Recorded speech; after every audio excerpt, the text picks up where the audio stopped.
are the three ideas that have a degree of novelty. The first is scarcity. And by this, I do not mean economic scarcity. I mean cognitive scarcity, scarcity in the mind. All of us, like a computer, have limited processing power in our mind. And if we are sick or poor or elderly or suffering from some sort of incapacity, our processing power will be reduced. We've spent a great deal of time in the last 100 years or more on economic scarcity, and that's very important. We need to spend a great deal of time in the next 100 years on cognitive scarcity and its importance. And I'll be bringing that to bear on concrete issues in a moment. The second concept is sludge.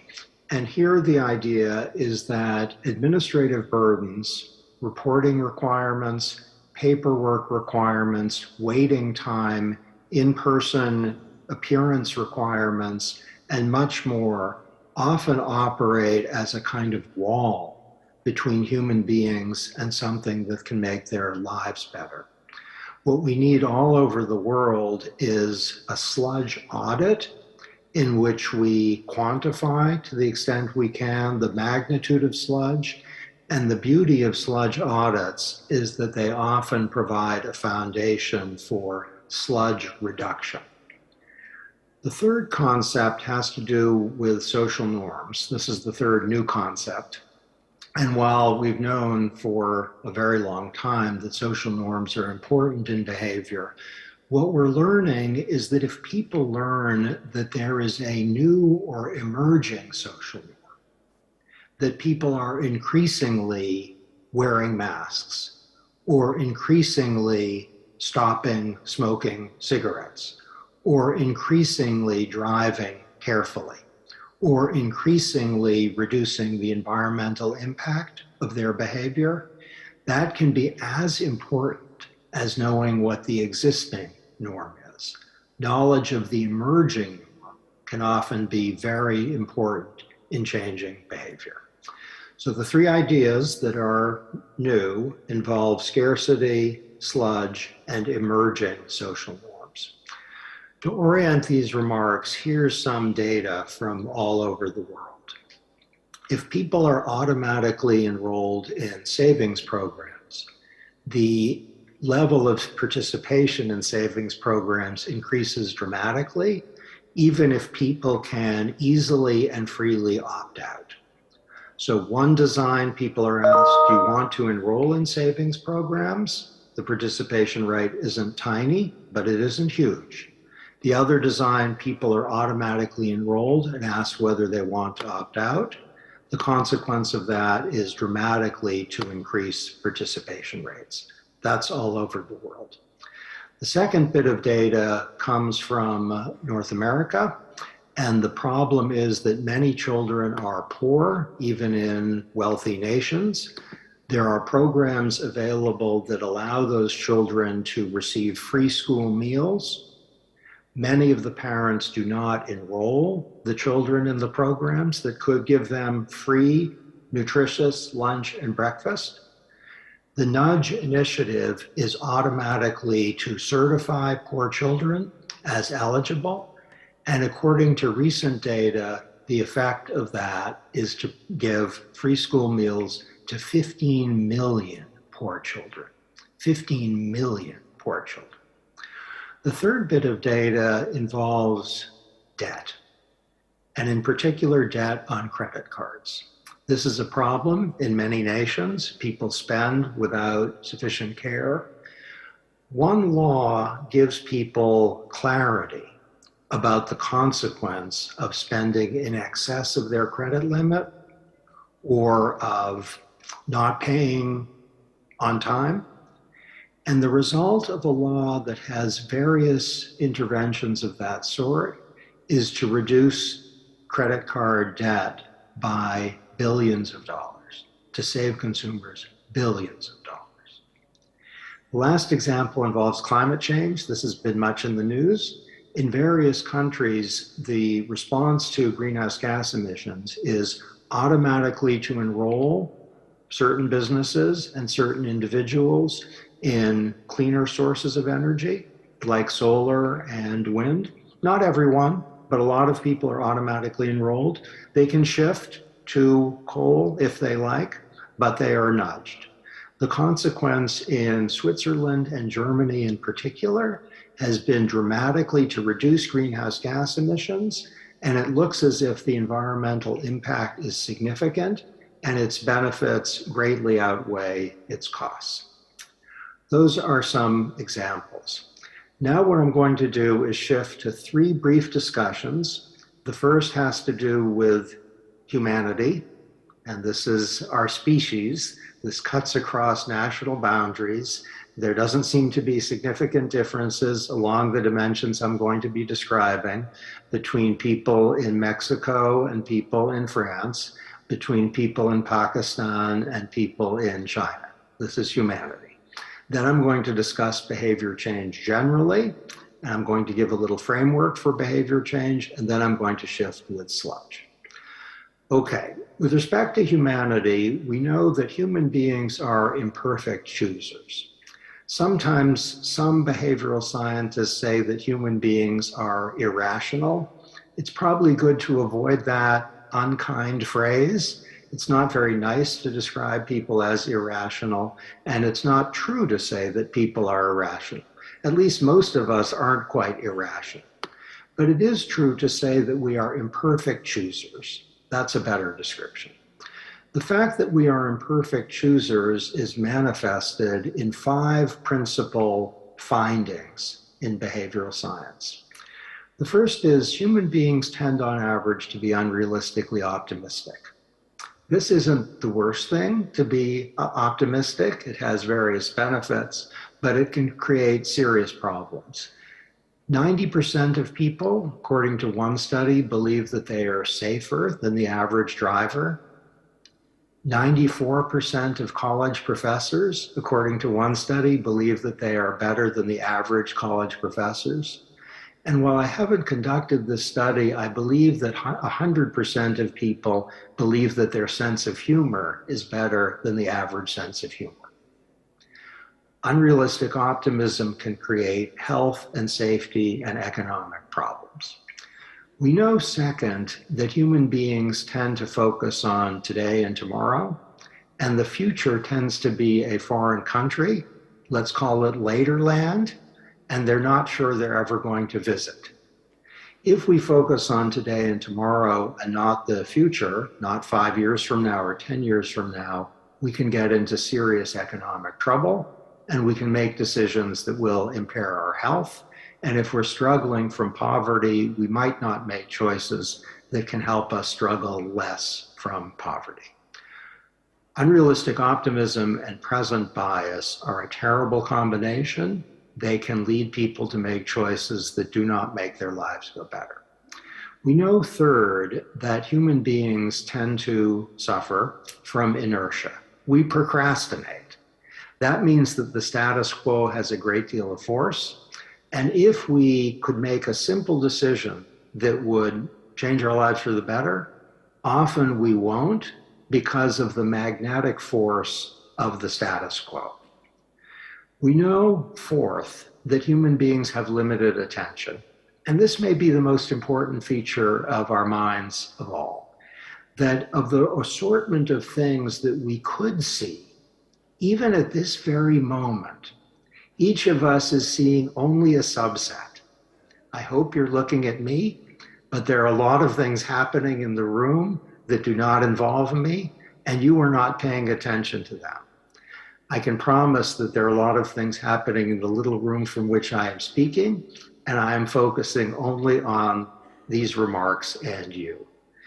That limited attention is often a very good thing, but for a consumer making choices about what to buy, for a student making choices about what to study, for an employee making choices about what to do that day, limited attention can mean that people ignore something that really affects their welfare.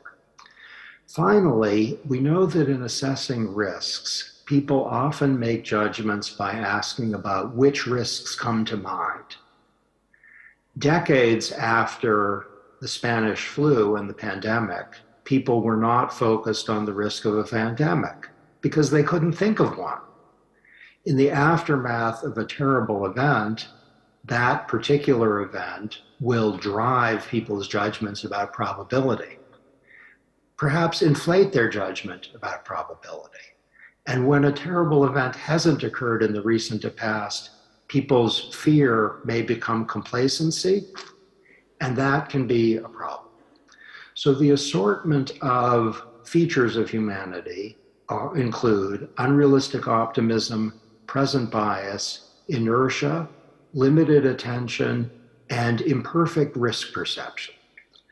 Nudges are often a response to behavioral biases of the sort just described, and the central characteristic of nudges, as I hope is familiar, is that they preserve freedom of choice. So a GPS device is a nudge. You can tell yourself that the GPS device is giving you a route that you like less than the route that's familiar, and you'll take your familiar route. You also are entitled to program the GPS to tell you where you want to go. And that means the GPS device respects your choice about where to go and also allows you to override its own nudge. But it is immensely helpful. Nudges tend to involve education or architecture. A warning is a nudge. A reminder by text message is a nudge. An information disclosure about something that matters with respect to food or employment or safety, those are nudges. Evidence of social norms are also nudges. And evidence of social norms, as emphasized, often can be particularly powerful if people learn that people are increasingly engaging in certain behavior. Knowledge that behavior is more and more popular, let's call it virtuous behavior or safe behavior or healthy behavior, that can often make for a self-fulfilling prophecy. Some nudges are architectural. They do not educate people. If people are automatically enrolled in some kind of program, they might not learn anything. They just are in the program. And on average, automatic enrollment has been found to increase participation by 26%. It's a powerful nudge. It doesn't teach people anything necessarily. If people are asked, do you want to participate in a program? If people are told you can't work here unless you make a choice, that is a nudge. That is not automatic enrollment. It is architectural, and it can often drive behavior. If a grocery store or an online seller has a certain font or certain kind of music or certain order, that is often going to nudge people. The order nudges people. Okay, that's humanity with a note on nudge. There's a lot of work going on that tries to systematize the empirical work we've had over the past 30 years, including some very interesting work for the past 5 years. And the current acronym for the empirical work is 5 letters, and it's FEAST, F-E-A-S-T. And each of the letters is designed to capture dozens of research findings about human behavior. Let's start, shall we, with the E in FEAST. And the basic idea is if you want to change behavior, the first thing you should do is make it easy. With respect to vaccination, in some communities, a very controversial matter, whether we're speaking of COVID-19 or something else. With respect to vaccination, I've worked with the World Health Organization now for a number of months, and the experts there say that to overcome the problem of vaccine hesitancy and to increase vaccine acceptance, the first thing to do is make it very easy to get vaccinated. And we know that whether the goal is to discourage cigarette smoking to encourage savings, to encourage work or education, to encourage people to engage in some health plan. If it is made easy, that can dramatically affect behavior. We often think that if we want to change behavior, the best thing to do is to push people in some way. But it's often better to think, why aren't they doing it anyway? And take away the obstacle. One way to do that is to make participation automatic, as in automatic enrollment in a savings plan or potentially in green energy. Another way is just to make it simpler, to make it easy. That's the E in the feast framework. The second, E gets the Olympic gold medal, by the way. If there was a behavioral economics Olympics, E would win gold.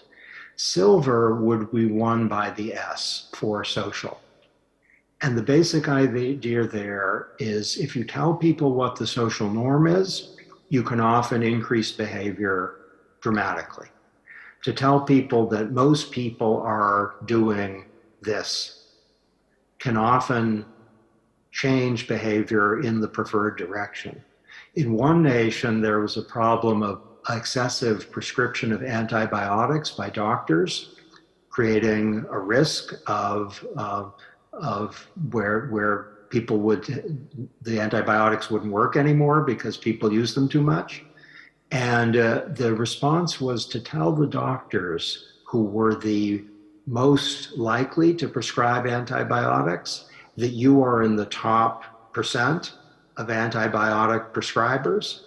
The result was to reduce antibiotic prescriptions by doctors in that country by over 60,000 in a relatively short period.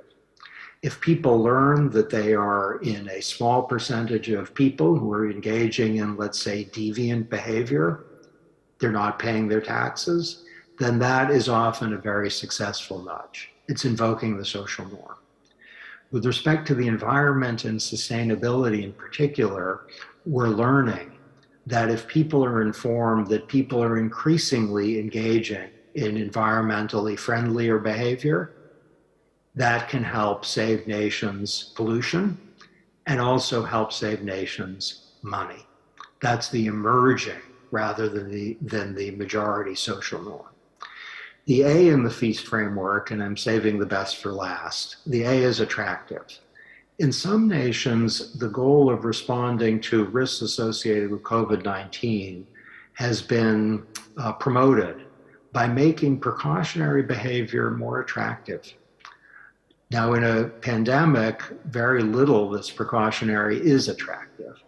But if social distancing or wearing masks or staying at home is tolerable rather than frightening and horrible, people are more likely to do it.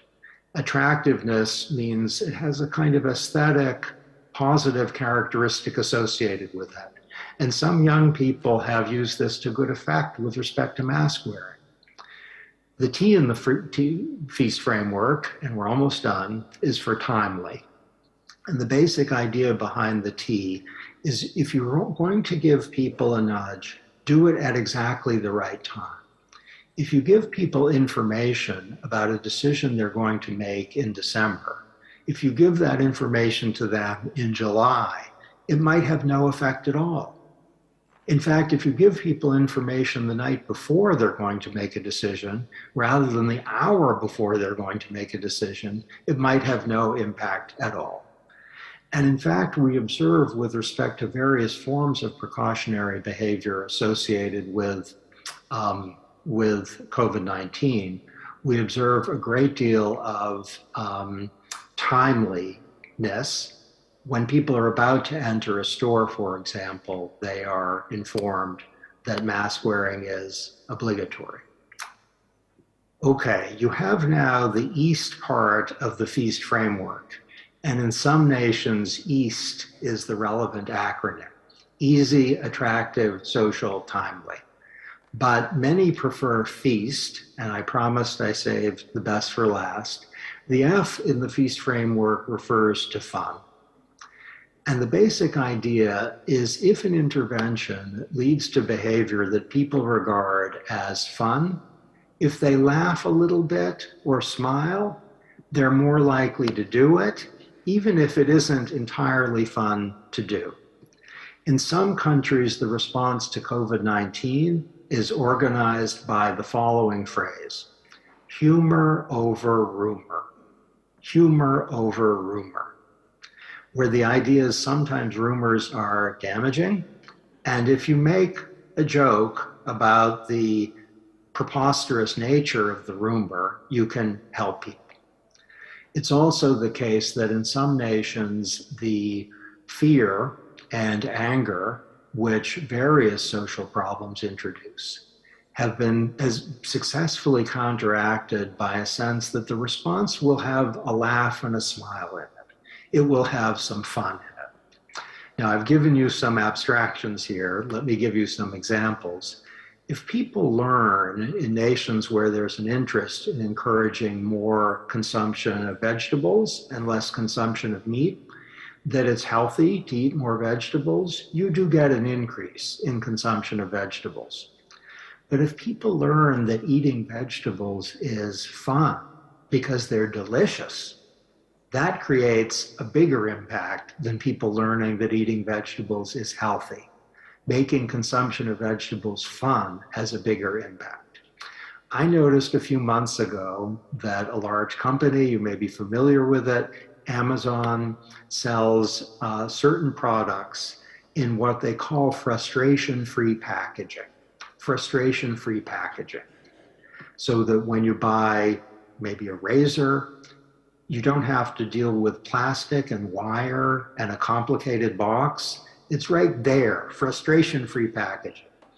And I really like frustration-free packaging. I like it sufficiently that I did a little research about what it was about. And actually, it's about the environment. It doesn't have solid waste in it. There's no plastic. There's no wire. It's an environmentally better way of mailing products. But Amazon markets this as frustration-free packaging, not as environmentally preferred packaging. Frustration-free is fun. Environmentally preferred is virtuous. Fun can often be a successful nudge. Anything that can be done that can make people laugh and have a sense of pleasure and delight can be more effective than something that makes people grim. Okay, that's the feast framework. Now we're going to shift to my last topic, I know a focus here, which is sludge. I have a number for you. The United States government imposes 11 billion hours of paperwork burdens on the American public. 11 billion hours. These are hours imposed on doctors and nurses, patients and students, truck drivers and small companies, large companies and educators, people who are trying to start businesses, people who are trying to get permits, people who are trying to get visas, people who are trying to make their lives better in ways large and small. That 11 billion hours in paperwork burdens just scratches the surface, because the 11 billion hours are not only a time tax on people who have to navigate sludge, they often are a very serious obstacle to people who are trying to get the relevant benefit or avoid the relevant burden. And because the sludge is there, they might ultimately give up. With your indulgence, I'll tell you a personal story from just a few days ago, if I may. And the story is that in my country, vaccine boosters are now available. And I tried to make an appointment for a vaccine booster. The online form for the relevant place was so complicated and confusing that I couldn't fill it out. I'm a lawyer and I couldn't fill it out. It had too many hard questions. It asked me questions involving my employment history and my cards and things that I did not have easy access to. So I thought I'd go to the relevant place where the vaccine booster was available and ask them to help me fill out the form. I asked them to help me. There were 5 good people there, and they looked at me and said, no, you have to fill out the form. I said, the form's very hard. I'm a lawyer, and I can't figure it out. And they looked at me and said, sorry, you have to fill out the form. And I responded, having worked on sludge for the last year, by saying, with some combination of humor and despair, I said, we're talking about people's health here. This is a vaccine booster. If I can't fill out the form, then a lot of people probably can't fill out the form. People are going to get sick. And so one of the 5 people smiled and said, I'll help you. And she took the sludge away. She made it very easy. That's a personal story. The take-up rate in the United States of programs that are designed to help people who are poor is often between 40 and 60%. Pause over that, if you would. 40 and 60%, which means about half of the eligible population often isn't benefiting from something that could save their lives, give them education, train them to perform a job, help them to start a company. They aren't benefiting. Now let's think a little bit about why sludge is so damaging. The first point is, even if human beings were perfectly rational choosers, they would often be defeated by sludge. If you keep in mind the time tax that sludge imposes, often people will rationally decide, I don't have 14 hours to fill out that form, or I do have enough time, but I can't figure out how to do it. If the question is whether people should go to some place that's far away, maybe when they have small children or an elderly relative to take care of, they might think rationally, I can't do that. Which means we don't have to speak about imperfect choosers to recognize that sludge will be a problem. But if we return to the first part of these remarks where I spoke about our species, if we know that human beings suffer or sometimes benefit from present bias, people might think, I'll navigate the sludge tomorrow, but tomorrow never comes. Or they might think, I will do it, but the status quo, which involves doing my job or doing my schooling, it takes precedence. Or they might think optimistically, sure, the sludge is something I'll handle. I'm not worried about it. But that's unrealistic optimism. They will never handle it. Now, these behavioral findings are complemented by the problem of scarcity. And here is the saddest part of all. It's, I think, profoundly illuminating as well as sad, that often the people who have to face sludge are the very people who are in the worst position to handle sludge. There's a quotation from an elderly man in a book about administrative burdens. And their words are on the page, they're not recorded, but they're so vivid, it's as if you can hear them in your ear. And it's a man in his 80s, and he's speaking with some combination of mischief and a sense of humor and a sense of disbelief about the sludge. He's entitled to benefits. I don't remember if it's from a private or public institution, but benefits that he needs, he's entitled to them. And he says, when I was 50, I could have done this. I could have filled out these complicated forms. I'm 87 years old now. Now you're asking me to fill out the forms?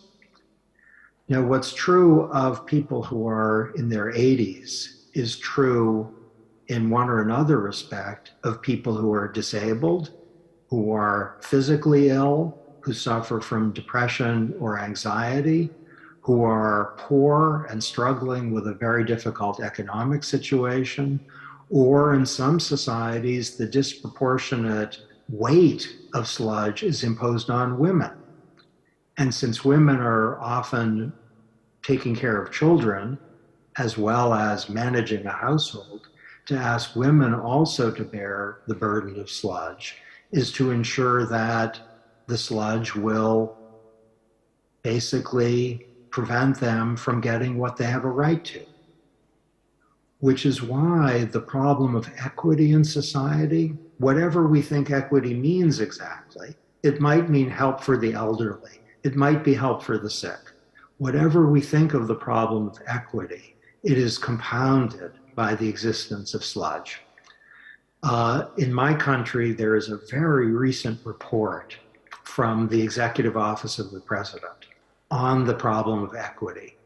And the second finding in the report, this is just from a few months ago, the second finding is that administrative burdens or sludge compound inequity, which is to say that the problem of sludge is often a problem for all of us in terms of economic growth, opportunity, education, employment, but it's often a particular problem for the most vulnerable of us.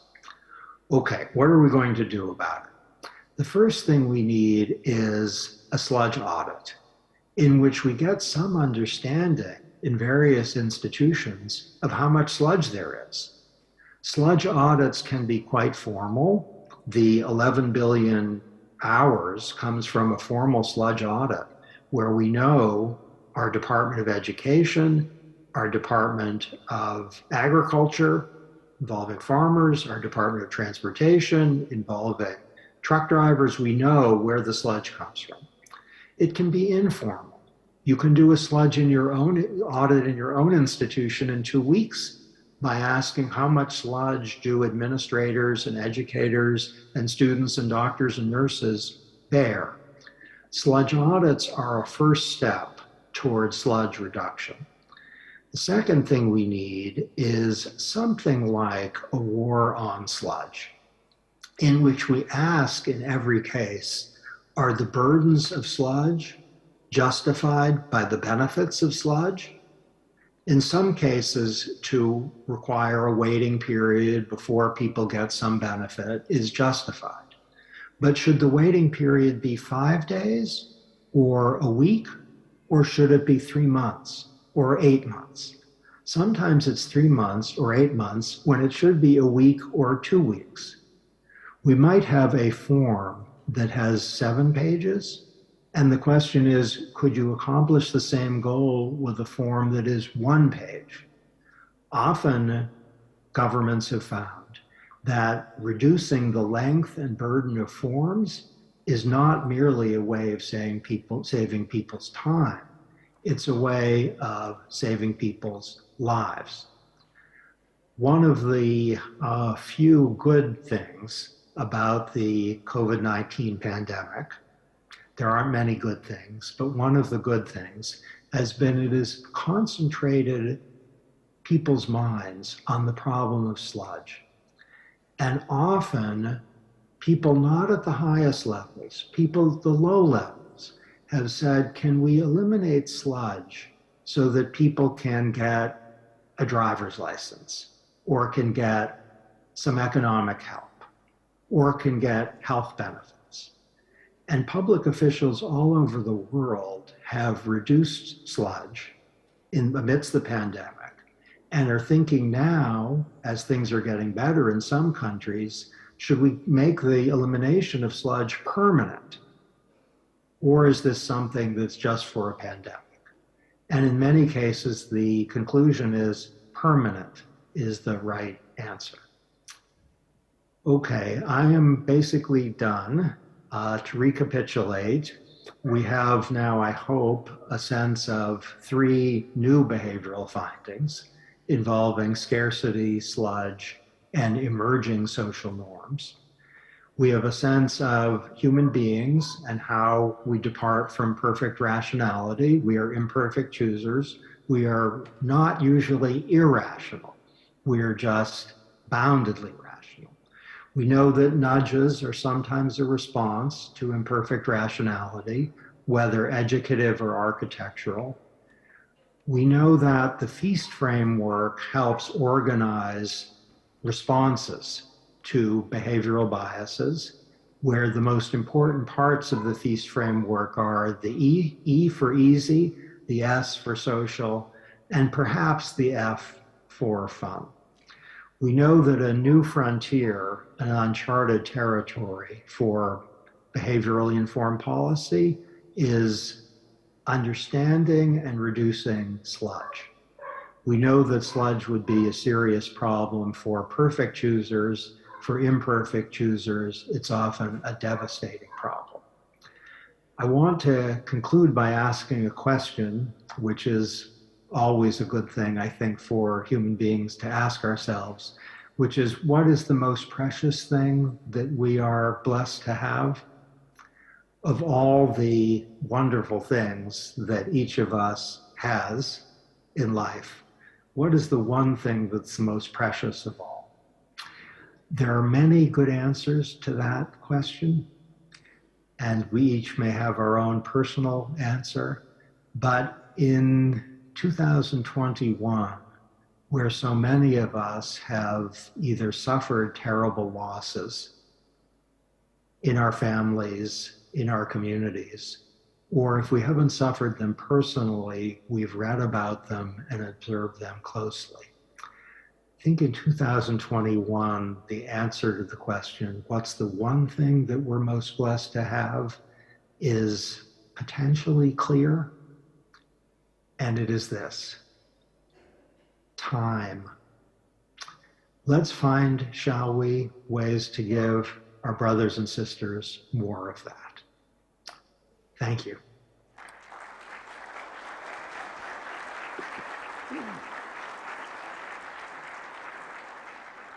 Thank you very much, Professor Sunstein. Very illuminating as usual. You'll be pleased to know we've started a sludge audit in Pakistan. We've started analyzing sludge in every activity of the government. We started publishing papers on that. I hope you're getting them. We're supposed to be sending them to you. Love your comments on those. But let me ask you a very simple question. I know you're very short of time. Very simple question. Yes, we are doing a sludge audit, and yes, we are trying to publicize it, talk about it. How do we get to nudge the government? Our biggest problem is our government is too distant from us. We can't nudge the government. And the second issue is global governance, because we in Pakistan feel, in smaller countries, we feel more the edge of global governance because they're constantly inventing new rules for us. We are just taking on a fund program. Then we got the World Bank and various other donors imposing prescriptions on us. How do we nudge them?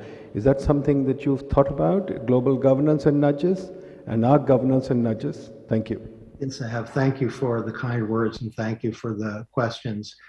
I'm now working in the Biden administration, and sludge is something, as noted, that the Biden administration is very concerned about.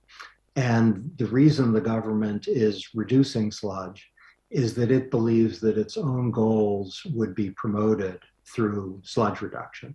So if public officials think, for example, that it's very important to ensure that people who are entitled to certain benefits get them, then public officials will ask, how do we do that? And if there's a concept, sludge reduction, that can help, then it promotes their own goals. So to think, what is the relevant goal of public officials, and to ask, would sludge reduction promote that goal? The answer is frequently yes. And then public officials say, well, now I have an instrument, and maybe it's not a very expensive instrument that I can use to achieve that goal. I'll give one example where public officials have been very keenly interested in sludge reduction, that if you want to help poor people get educated, sometimes education is very expensive and they can't afford it in places where they have to pay, at least for higher education. Studies show that there are two things you can do to increase educational opportunity for poor people. One is give them more money, so increase the amount of available money. Another is simplify the form they have to fill out to get the money that they're already entitled to. And it turns out that simplifying the form has the same impact on educational opportunity as giving them a lot more money. And governments respond to that by saying, we'd rather simplify the form than increase the amount of money, because that will burden taxpayers. So that promotes the government's own end. I've worked with the United Nations and also with the World Health Organization in terms of global governance on these issues. And the United Nations, the Secretary General personally issued a guidance document on behavioral science just a few months ago. And the concepts of sludge has a prominent place. In fact, I believe just yesterday, the behavioral science group at the United Nations released a policy statement on administrative burdens and sludge. I think administrative burdens is in the title. And global institutions are now quite focused on sludge reduction, both in order to do their own jobs better. So the United Nations itself has more sludge than would be ideal. If you've worked with the United Nations, you've probably seen that. And the Secretary General wants to reduce it. And to achieve the Sustainable Development Goals, the United Nations is aware that sometimes the obstacle is sludge. If you're talking about protecting water quality, it might be that for people to get clean water, they have to navigate a system that's very confusing. And sludge reduction can help. Well, we've got a hard constraint that Professor Sunstein has to leave at 6:30. So I'll take 3 quick questions and I'll come to you, Professor Sunstein, to round up. Anybody wants to ask a question? Okay, fair enough. Parvez, first Parvez Hudboy. Parvez Hudboy is a famous scientist from MIT, so let him ask a question.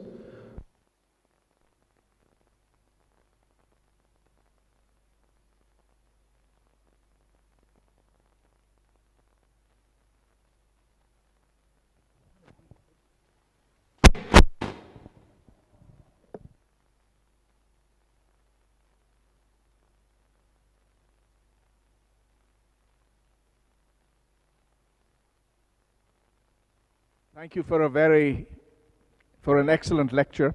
I learned a lot from it. It seems as if behavioral psychology is getting to the point of being a science. If it is a science, then what you've just told us ought to be translatable into computer code and algorithm with some predictive power.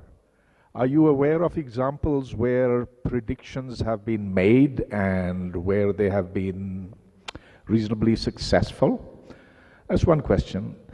The other question is that you happen to be addressing people in a part of Pakistan where many dozens of polio workers have been killed and have been shot and killed. We thought of ourselves as being irrational in that, but then when we look at Middle America, when we look at the resistance to COVID-19, the anti-vaxxers, then the thought comes to mind that perhaps this is something quite universal. So can you correlate for us why this resistance happens so universally here in Pakistan, in the United States, and now in Europe, as we are seeing from riots over there?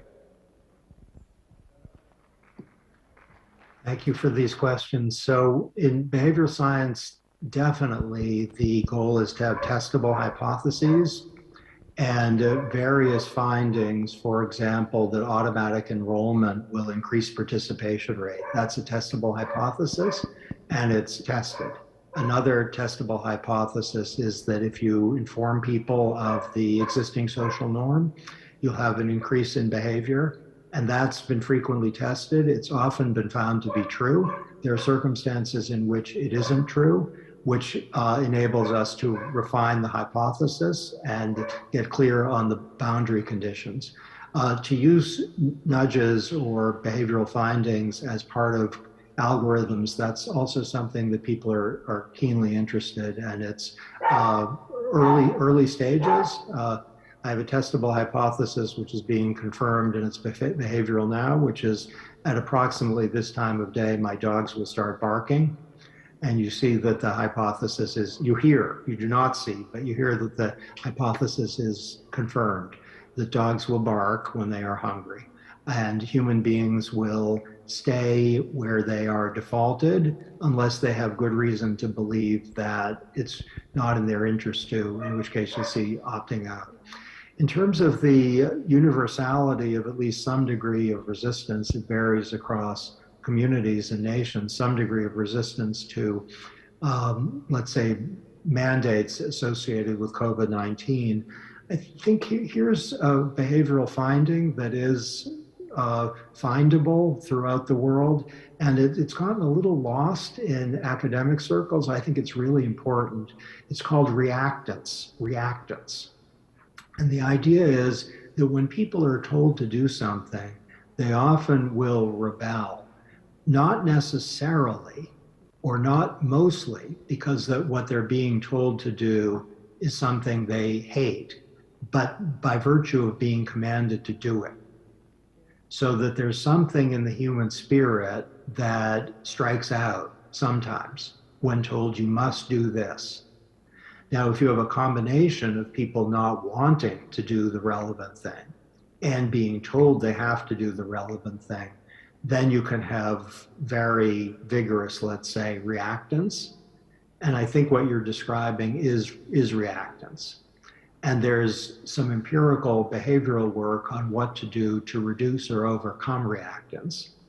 I'll give a little maybe hypothesis, which is that reactance is reduced when the people who are prone to show reactance believe that people like them will not show reactance. So if they think that the relevant behavior, let's say it's buckling your seatbelts, is something that people like them typically do, so it's not an imposition from some elite or some demographic group that's not like them, that it's a shared endeavor in which we're all participating, then reactance can be reduced at least and possibly eliminated. Hello, Professor. My name is Sara, and I'm an early researcher from Karachi. I want to start with an example of both sludge and nudge from my country. In May 2021, the Punjab police shared a tweet that said that according to Section 325 of criminal law in Pakistan, whoever attempts to commit suicide and survives shall be jailed up to 1 year. This is supposed to be suicide prevention in Pakistan. I mean, it's really laughable. So my question is that in Pakistan, we have this huge informal economy because, of course, it has many upsides. People tend to hide their information when they feel that the institutions are predatory. So how can we nudge the informal economy to be included in formal economy? Thank you. That's a great and very important question. And I think my best answer is to say I'd have to learn much more before giving an opinion, but I'll be a little reckless and give an opinion without knowing more. So one question is, why exactly are people not joining the formal economy now? Do we know that there are 3 reasons, or is there one reason that's a dominant reason? If so, then we'll have a clue about what we should do or what ought to be done now that isn't being done now.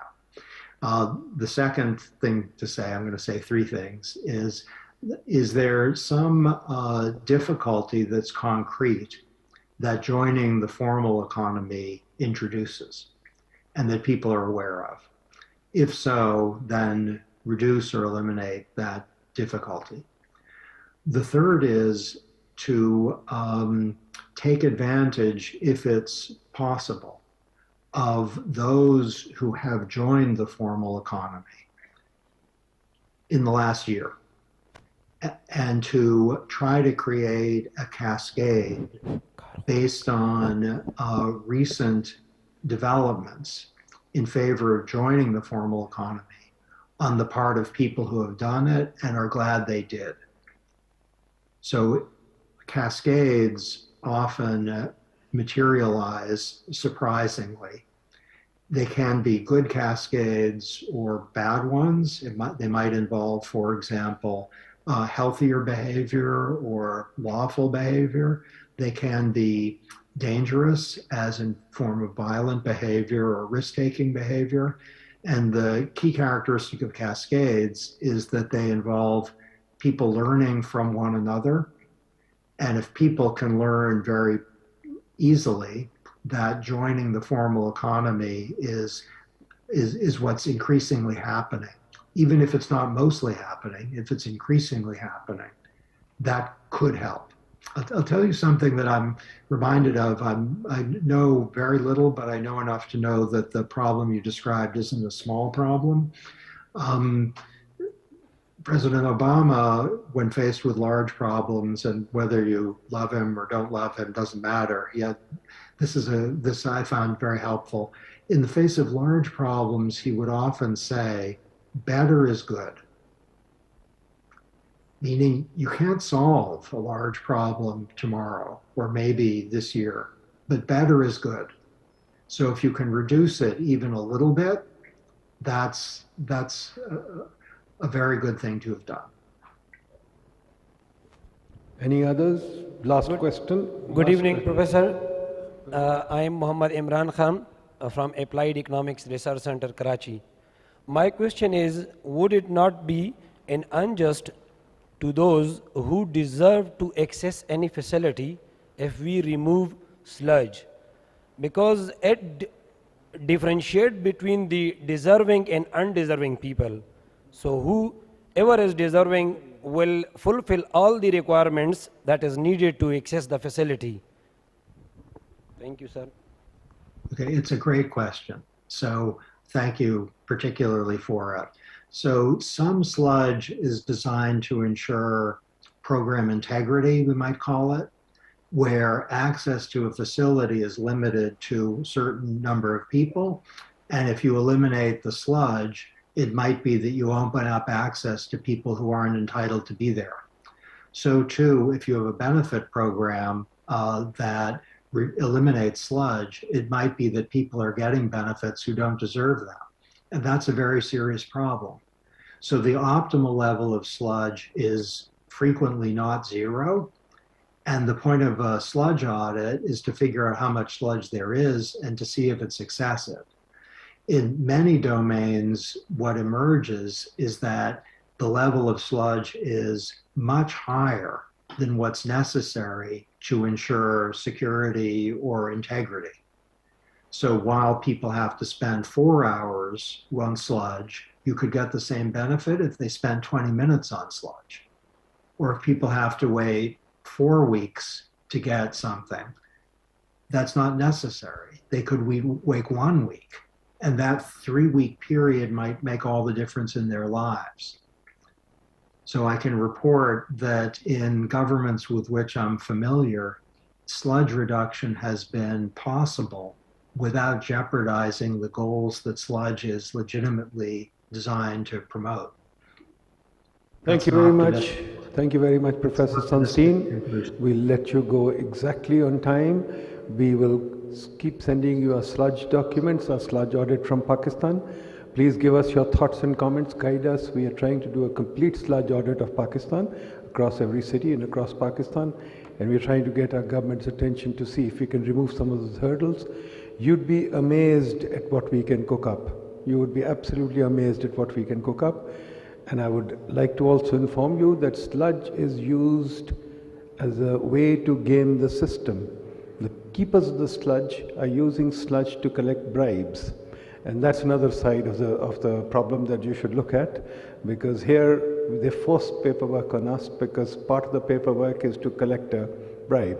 So for example, sometimes it's easier to get something done with a bribe than through the work our way through the sludge. Anyways, thank you very much, Professor Sunstein. It's great to see you again.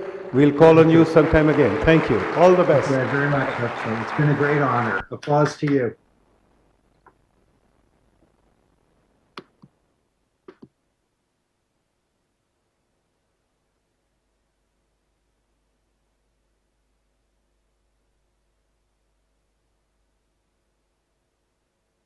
Recording stopped.